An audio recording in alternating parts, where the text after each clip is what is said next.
The land was wide and unyielding, a sea of dust and stubborn grass that stretched as far as the eye could see. Daniel had spent most of his life here, a rancher hardened by sun and storms, surviving by the strength of his back and the will of his heart. He had long accepted the loneliness that came with the work, the silence of nights broken only by the cry of coyotes or the restless stirring of cattle. But all of that changed the night he found her. She had been wandering at the edge of his land, fragile and exhausted, her feet torn by miles of unforgiving soil. At first, he thought she was a mirage, a figure born from heat and fatigue. But when he drew closer, he saw the truth in her trembling form and tear-streaked face. She was young, striking in her beauty, but there was pain carved deep in her eyes. She tried to turn from him, ashamed, but her legs gave way beneath her, and Daniel caught her before she fell. He carried her to his home,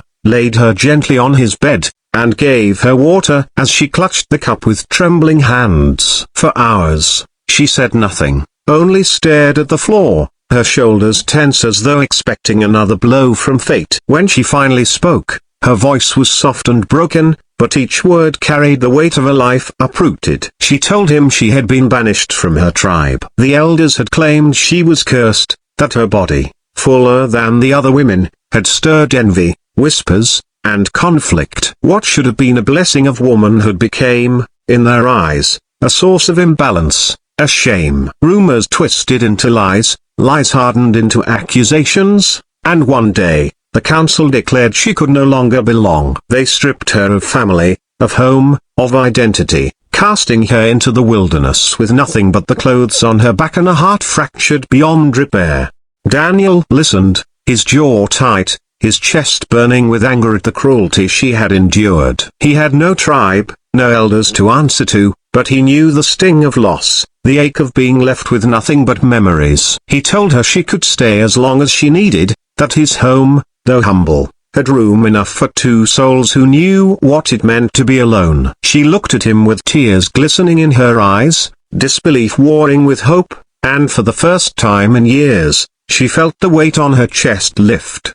Days passed into weeks, and she began to settle into the rhythm of ranch life. At dawn, she joined him in the fields, her hands learning the work of tending cattle and mending fences. She laughed softly when the calves nudged her with playful stubbornness, and Daniel found himself smiling in ways he hadn't in years. At night, she cooked with him by the fire, her voice humming melodies from her people, songs that seemed to weave warmth into the walls of his lonely home.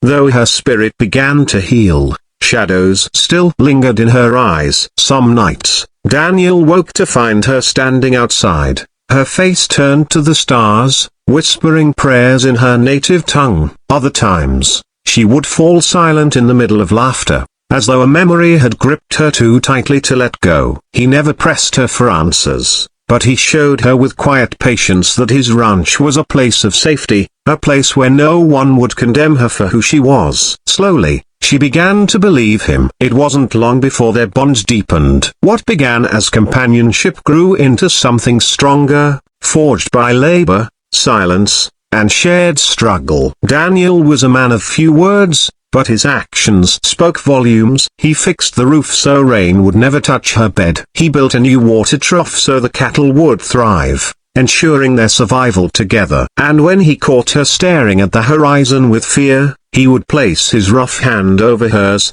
grounding her in the present, reminding her that she was no longer alone. One night, as the fire crackled low, she told him the full truth of her exile. She spoke of the jealousy among the women of her tribe, of the men whose eyes lingered too long, and how those whispers grew into poisonous tales. She spoke of the day the council branded her an outcast, their voices cold and final as they ordered her to leave. Her voice shook as she recounted the jeers, the laughter, the way even children had pointed at her as though she were a monster. Daniel's hands clenched into fists, his face hard with anger he rarely allowed himself to feel. When she finished, she lowered her gaze, ashamed, certain that even he would see her differently now. But instead, he reached across the table, his rough palm closing around hers. His voice was low, steady, and filled with conviction. "You are not a curse," he said. You are flesh and spirit, like me, stronger than most. They cast you out because they were blind. But I see you, and I'll never turn you away. Her breath hitched, tears spilling down her cheeks. No one had ever spoken to her like that, not even her family. She tried to pull her hand back, but he held firm, not with force, but with certainty, as though he were anchoring her to a truth she had long forgotten.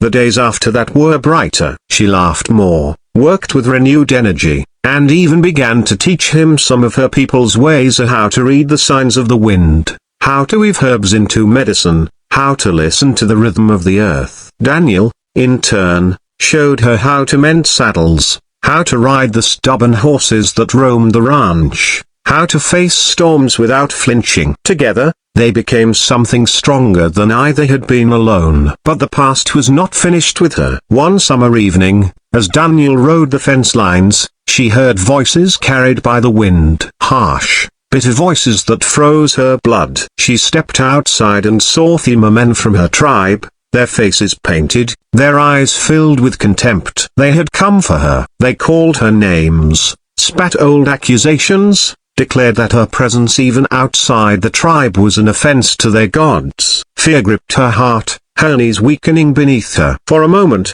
she thought of running, of hiding, but before she could move, Daniel appeared on horseback, his silhouette cutting against the fading sun. He dismounted with fury burning in his eyes, stepping between her and the men. His voice rang out like thunder across the land. "This is my home," he said. "She is under my protection. You'll not take her." The men snarled, their words sharp, their threats clear. But Daniel did not move. His shoulders were broad, his stance unshakable. She clutched his arm, begging him not to provoke them, but he only raised his voice, steady as steel. "You cast her out. You left her to die. She came here, and now she's mine to protect. If you want her, you'll have to go through me." The weight of his words struck her like a blow, not of pain, but of realization. He had claimed her not as property, but as choice. For the first time, someone had stood for her, declared her worthy of protection, worthy of love. The standoff stretched long, the air heavy with tension. Finally, the men spat into the dirt, their eyes seething with hatred. They muttered oaths of vengeance, swearing they would not forget. Then, like shadows retreating into the night, they turned and vanished into the horizon. She collapsed against Daniel, her body trembling, her tears soaking into his shirt. He wrapped his arms around her, his voice low and steady. "They don't decide your life anymore. We do." Those words etched themselves into her heart, stronger than any scar. From that night forward, she no longer saw herself as a woman cast out, but as a woman chosen. Daniel was no longer just a rancher surviving the land. He was the man who had given her back her dignity, her worth, her hope. Together, they faced the rising sun each day, not as broken souls, but as partners bound by love born of scars, a love unshakable as the earth beneath their feet. Every storm, every trial, they endured side by side. And each dawn brought with it the unspoken truth that they had found in each other what neither had thought possible: belonging.